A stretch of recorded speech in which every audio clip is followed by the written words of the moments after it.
जय श्री जगन्नाथ। आपण मानकु आम चैनल को स्वागत।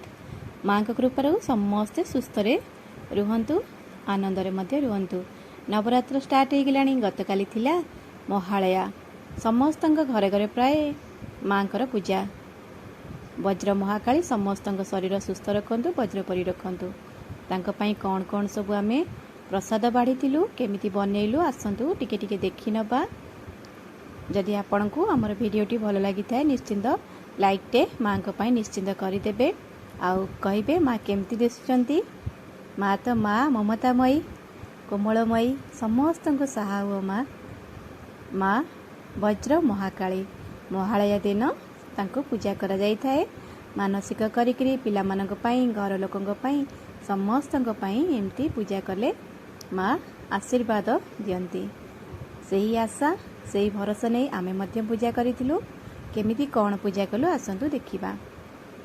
तांकर मुख्य साग है भोगरे जो साग रंधा जाए सात साग। एटी आमर सबू एटी सात साग तोला होकर रखाई।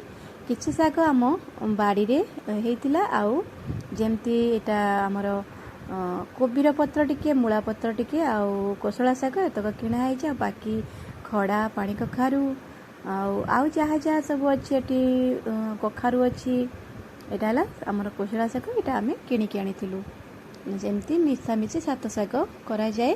केमती कौन कलु संपूर्ण वीडियो देखिले जानी परिबे। रोसईर रेसिपी तो मुझे शेयर करि पारनी। जहाँ जहाँ रांधीची आपण मानक सहित शेयर करुच्ची। जदि आपण को इच्छा निश्चय कमेंट कले मुझे आपण मान पई केबे बनैले शेयर करी। एठी सागरे पड़िया पई किछि परिबा आउ घांट तरकारी पई किछि परिबा कटा हेकि रखा हेछि। माँकर मुख्य भोग होला कि हमर नड़िया आउ चाउल रे तयारी आरद्रा आरद्रा आउ सात साग। घांटटा मध्य किए करंती कि केते प्रकार करंती। ता पई मोठी चाउल गोटे पाए चाउल बाटी फास्ट बतुरे देबा 2-4 घंटा। तापरे ताकू बाटी नबा। तापरे एठी मु घी छुंक करिकिना अदा नड़िया बहुत सारा नड़िया नेबे बहुत बढ़िया लगे।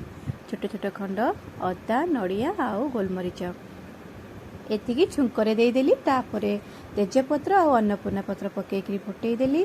तेरे स्वाद अनुसार आम लुण दे परिया। भल लुण जहाँ आम भगवान को प्रसाद बनइबार यूज करती। आउ स्वाद अनुसार लुण किंबा गुड़ जदि खाइबे गुड़ मध्य दे परिबे। देखंतु एठी मु गोटे हाथ रे घांटी देइची सेति देखै पारनी। माने ढाळिकी घांटिला समय सुट करि पारनी। परटा देखोची एबे चालीची फुटुची। बहुत लोग बहुत बहला बहला करती। प्रसाद तो माँ को पाई माँ तो सब खाइबेनी। खाइबा तो आमको ही पड़िबो किंतु घरे जेमिति पसंद करती। तापरे अरुआ चाउल रे जेहेतु तयारी टिके एटा टिके पतला अछि आउर बहुत बहला मध्य हेइ जिवो। आउ आधा घंटा पाखापाखि एमती घांटी हबो। सेमती टिके नसनसिया एटा आराध्रा बना जाए बा खिरसा बोली बतिया आम पटे कहती। बहुत बढ़िया लगे खाइबा को। माँ को पतले भोग सरी ना आहरी अमृत ठू मैंने बहुत सुंदर लगे। जे मैंने खाइथिबे तो तार स्वाद से सब जानी। एमती घांटीबा को पड़ी थाए बहुत समय पर्यंत।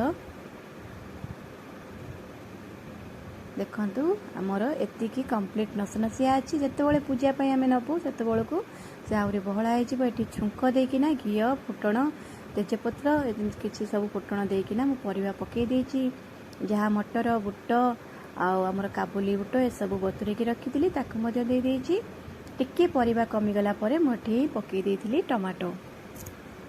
एठी सात साग पई मध्य किछि परिबा मुग डाली छुंक देकिना सबू घीरे रंधा होछि। जेहेतु पूजा हबो सबू लुण टिके पकईकिना एठी बसई देछि।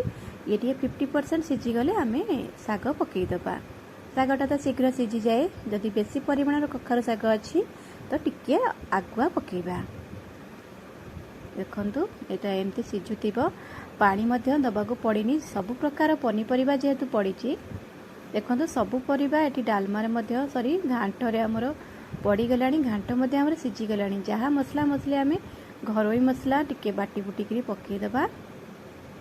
एमती टिके टिके हमर जेमती हमर द्वितीय घांट रे घांटिया बनाती सेमती प्रोसेस। बाकी सब परिबा पकईकिना माँ को स्मरण करी करिकिना ताकू रोसई कले जहाँ भी किसी एपट सेपट होइथिबो ना से भी एडजस्ट हो जाए।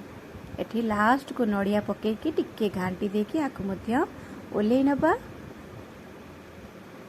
केबे संपूर्ण रेसिपी मु आपण मानक सहित शेयर करी फ्री रे कले बहुत तरतर ओषा पूजा घरे बहुत काम थाए से मुझे केवल पूजा कौन बनइली से आपण मान सहित शेयर कली जदि भल लगुए निश्चिंत लाइक टे करेंगे कमेंट करेंगे सांगसाथी मान सहित पूजा विषय शेयर करेंगे माँ आशीर्वाद आपण मान पाखे सब पहुँच पार। ये घांट आमर रेडी हो गला बहुत कष्ट हुए हांडी भावुं केमती करुच्ची हांडी कले ना शीघ्र हो जाए सहजरे सीझी जाए खोला फर्चारे कले बो घरिया कहते टे लेट हुए किंतु हांडी कले शीघ्र हो जाए। ये आमर शाग रेडी शागर लास्ट को नड़िया पकईली किए केतबेले नड़िया पकाते कि आमर लास्ट को नड़िया पका हुए से लास्ट को पकईकी गोलेदेली। ये आम शाग सात शाग बहुत बढ़िया लगे खाइबा को एते सुंदर लगे कंप्लीट हो गला रोसई एबे माँ पाखे माँ अर्चना कराला पूजा अर्चना सरी प्रसाद बढ़ाई गला माँ समस्त सुखरे सुस्थ रखंतु एमती किछि नुआ नुआ वीडियो मु आपण मान सहित शेयर करी माँ कृपार समस्ते लाइक टे गोटे गोटे करंतु भले रुहंतु मु पुणी आसीबी आउ किछि नुआ वीडियो सहित आपण पाखकू। माँ वज्र महाकाली समस्त हुआ साहा समस्त रोग व्याधि समस्त दुख कष्ट हरिनिय समस्त सुख शांति सुस्थ रख एतिकी कामना करी रहुची। नमस्कार।